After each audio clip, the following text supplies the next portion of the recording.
എല്ലാ പ്രിയപ്പെട്ട ശ്രോതാക്കൾക്കും ഹിയർ ദ സ്റ്റോറിയിലേക്ക് സ്വാഗതം. 5-ാമത്തെ യുവതിയുടെ പ്രഭാഷണം. മഹാരാജാവേ, ഞാൻ ആത്മീയ കാര്യങ്ങളെക്കുറിച്ച് പ്രതിപാദിച്ചിരിക്കുന്നത് ശ്രദ്ധിക്കൂ.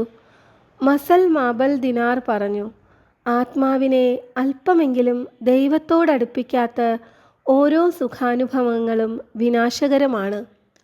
മൂസ പുഴയുടെ തീരത്തിരിക്കുമ്പോൾ 2 യുവതികൾ അവിടെ എത്തി.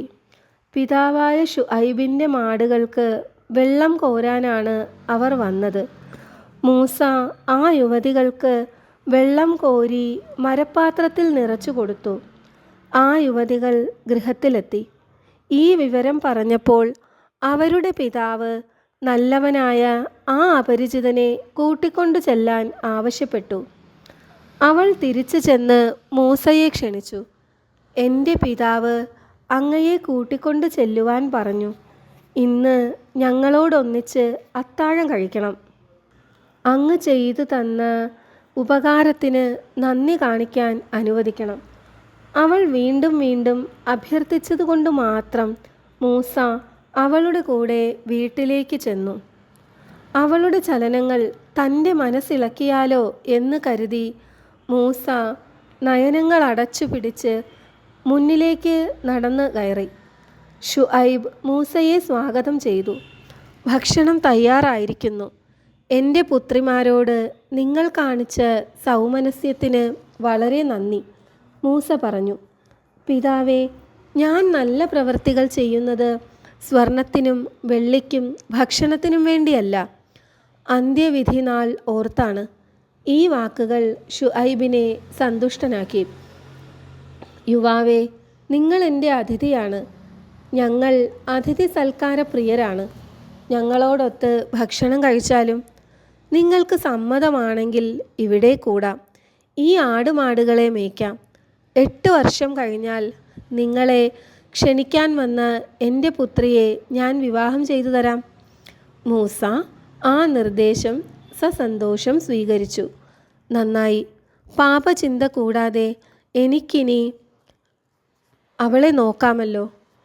ഒരാൾ ഒരിക്കൽ ഏറെ നാളുകൾക്ക് ശേഷം സ്നേഹിതനെ കണ്ടുമുട്ടി. വളരെ കാലമായല്ലോ നിങ്ങളെ കണ്ടിട്ട്, അയാൾ ചോദിച്ചു.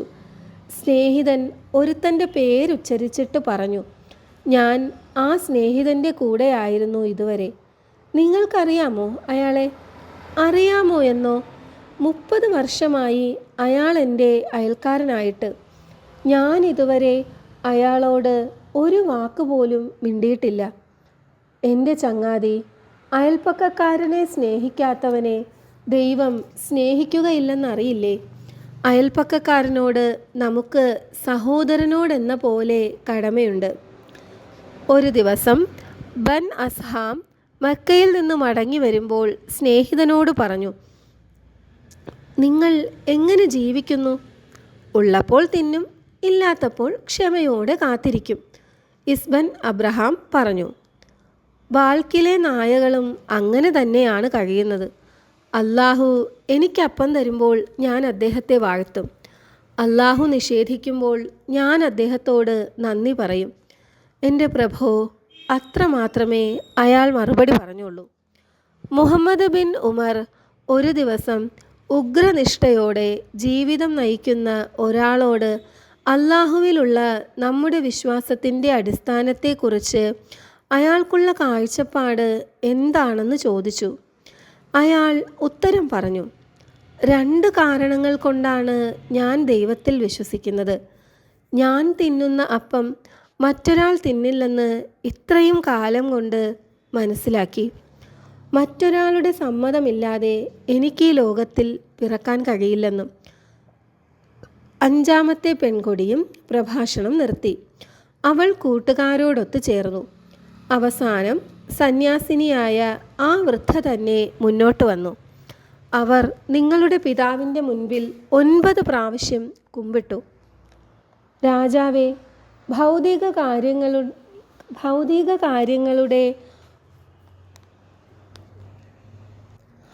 അനഭിലഷണീയതയെ സ്ഥിരീകരിച്ചുകൊണ്ട് ഈ മനോഹരികൾ ചെയ്ത പ്രഭാഷണങ്ങൾ കേട്ടിരിക്കുമല്ലോ. ഞാൻ കഴിഞ്ഞ കാലത്തെ ചില മഹാന്മാരുടെ പ്രവൃത്തികളെക്കുറിച്ച് പറയാം. ഇമാം അൽ ഷാഫി രാത്രിയെ 3ആയി ഭാഗിച്ചു. ആദ്യത്തെ ഭാഗം പഠിക്കാൻ, രണ്ടാമത്തേത് ഉറങ്ങാൻ, മൂന്നാമത്തേത് പ്രാർത്ഥനയ്ക്ക്. ജീവിതത്തിൻ്റെ അവസാന കാലത്ത് ഒരു രാത്രിയിലും അദ്ദേഹം ഉറങ്ങിയിട്ടില്ല. ഇമാം അൽ ഷാഫി തന്നെ പറഞ്ഞിട്ടുണ്ട്, എൻ്റെ ജീവിതത്തിലെ 10 വർഷക്കാലവും ഞാൻ വേണ്ടത്രയൊന്നും ബാർലിയപ്പം തിന്നിട്ടില്ല. കൂടുതൽ ഭക്ഷണം കഴിക്കുന്നത് ഉപദ്രവമാണ്. അത് തലച്ചോറ് മരവിപ്പിക്കുന്നു, ഹൃദയം പരുഷമാക്കുന്നു, ബുദ്ധി മന്ദീഭവിപ്പിക്കുന്നു, അലസത വർദ്ധിപ്പിക്കുന്നു, ഉറക്കം കൂട്ടുന്നു, എല്ലാ ശക്തിയും ചോർത്തിക്കളയുന്നു. യുവാവായ ബൻപാഡ് പറയുന്ന കഥ കേൾക്കൂ. ഒരു ദിവസം ഞാൻ ബാഗ്ദാദിൽ ഒരു പുഴവക്കത്ത് പ്രാർത്ഥനയ്ക്ക് മുൻപായി കൈകാലുകൾ കഴുകുകയായിരുന്നു. ഞാൻ കുനിഞ്ഞു നിൽക്കുമ്പോൾ നിശബ്ദമായി നീങ്ങുന്ന ഒരു സംഘത്തിൽ നിന്ന് ഒരാൾ തിരിഞ്ഞു നിന്ന് പറഞ്ഞു, സുഖമായി കുളിക്കൂ, അല്ലാഹു നിന്നെക്കുറിച്ച് ഉത്സാഹവാനായിരിക്കും. ഞാൻ ശബ്ദം കേട്ട് തിരിഞ്ഞു നോക്കി. നീണ്ട താടിയുള്ള അനുഗ്രഹീതനായ ഒരു മനുഷ്യനെയാണ് കണ്ടത്. വേഗം സ്നാനം കഴിച്ച് ഞാൻ അദ്ദേഹത്തെ പിന്തുടർന്നു. ഞാൻ ചെല്ലുന്നത് കണ്ടപ്പോൾ അദ്ദേഹം തിരിഞ്ഞു നിന്നു. നിനക്കെന്നോട് എന്തെങ്കിലും ചോദിക്കണമെന്നുണ്ടോ? പൂജ്യ പിതാവേ, എനിക്ക് മനസ്സിലാക്കി തരൂ, അല്ലാഹുവിനെ എങ്ങനെയാണ് അറിയാൻ കഴിയുക? നിന്നെ തന്നെ അറിയുവാൻ പഠിക്കൂ. അത് കഴിഞ്ഞാൽ നീ ആഗ്രഹിക്കുന്നതെന്തും ചെയ്യാം. പക്ഷേ അതൊന്നും ആളുകളെ ബാധിക്കാൻ പാടില്ല. അനുയായികളോട് ചോദിച്ചപ്പോൾ അത് ഇമാം മുഹമ്മദ് ബിൻ ഇദ്രീസ് അൽ ഷാഫിയാണെന്ന് മനസ്സിലായി. വൃദ്ധ വീണ്ടും തുടർന്നു, ഖലീഫ അബൂജ അഫ്രുൽ മൻസൂർ അബു ഹനീഫ അദ്ദേഹത്തെ ന്യായാധിപതിയാക്കുവാൻ നിശ്ചയിച്ചു. പ്രതിഫലമായി വർഷം തോറും 10,000 നാണയം നൽകാനും. രാജഹിതമറിഞ്ഞപ്പോൾ അബൂ ഹനീഫ പ്രഭാത പ്രാർത്ഥനയ്ക്ക് ശേഷം മൗനം പൂണ്ടിരുന്നു. ഖലീഫ അയച്ച ദൂതനോട് അയാൾ ഒരുത്തരവും പറഞ്ഞില്ല. 10,000 നാണയവും മുൻകൂറായി കൊണ്ടുവന്നിരുന്ന ദൂതൻ അബൂ ഹനീഫ മൗനം പൂണ്ടിരിക്കുന്നത് കണ്ടപ്പോൾ പറഞ്ഞു, പ്രഭോ, ഞാൻ കൊണ്ടുവന്നിരിക്കുന്ന ഈ പണം നിയമാനുസൃതമായിട്ടുള്ളത് തന്നെയാണ്. അബൂ ഹനീഫയുടെ മറുപടി ശ്രദ്ധിക്കൂ. വാസ്തവത്തിൽ പണം നിയമാനുസൃതമായുള്ളതാണ്. പക്ഷേ അബൂ ഹനീഫയ്ക്ക് ഒരു സ്വേച്ഛാധിപതിയെ സേവിക്കാൻ കഴിയില്ല. രാത്രിയുടെ ആഗമനമായി. ഇനിയും എനിക്ക് അനവധി പറയാനുണ്ടെങ്കിലും ഇപ്പോൾ നിർത്തുകയാണ്. വൃദ്ധ തൻ്റെ സംഭാഷണം നിർത്തി. കന്യകമാരെയും കൂട്ടി നിഷ്ക്രമിച്ചു. മന്ത്രി ദൻഡാൻ ഒരു നിമിഷത്തെ മൗനത്തിനു ശേഷം സംഭവ വിവരണം തുടർന്നു. നിങ്ങളുടെ പിതാവിന് ആ 5 സുന്ദരികളെക്കുറിച്ചും നല്ല മതിപ്പുണ്ടായി. അദ്ദേഹം ഇബ്രീസ രാജ്ഞിക്ക് നൽകിയിരുന്ന ആ കമനീയ മന്ദിരം തന്നെ അവർക്ക് താമസിക്കുവാൻ നൽകി. 10 ദിവസത്തിലൊരിക്കൽ നേരിട്ട് ചെന്ന് അവരുടെ സൗഖ്യം അന്വേഷിച്ചിരുന്നു. രാജാവ് ചെല്ലുമ്പോഴൊക്കെ ആ വൃദ്ധ പ്രാർത്ഥനയിൽ മുഴുകിയിരിക്കുകയായിരിക്കും.